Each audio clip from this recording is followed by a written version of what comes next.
ចាអរគុណបងប្អូននៅខាងបាត់ដំបងបានកំងជាមួយនឹង Vivo Y12 F4 សមកគ្រាប់នេះណាសម្រាប់អីវ៉ាន់នេះស្អាតខ្លាំងមែនទែនបងប្អូនទាំងអស់គ្នាឥឡូវនេះខ្ញុំរៀបចំផ្ញើជូនគាត់ណាចឹងសម្រាប់អីវ៉ាន់នេះដែរខ្ញុំមានការថែមជាមួយនឹងស្រាប់អ្នកទូរស័ព្ទឲ្យគាត់មួយហើយនឹងជាមួយនឹងការបិទ screen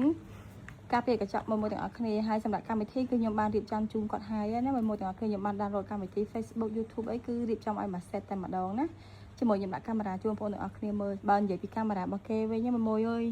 ដូចមិនមែនអីវ៉ាន់មកទឹកគេមួយទាំងអស់គ្នាដូចអីវ៉ាន់ថ្មីមែនតើអីវ៉ាន់នេះស្អាតខ្លាំងហើយមួយទាំងអស់គ្នាកាមេរ៉ារបស់គេអីគឺនៅច្បាស់មែនតើ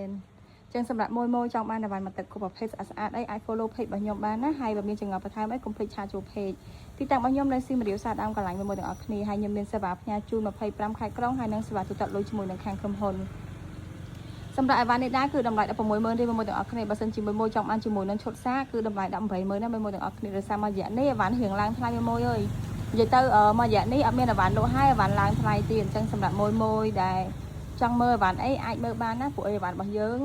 តាំងពីដឹកជូនឡើងថ្លៃមកអីវ៉ាន់របស់គេរៀងឡើងថ្លៃដែរអញ្ចឹងណាមួយអញ្ចឹងសម្រាប់មួយចង់បានកុំភ្លេចឆាចូល page ណាអរគុណ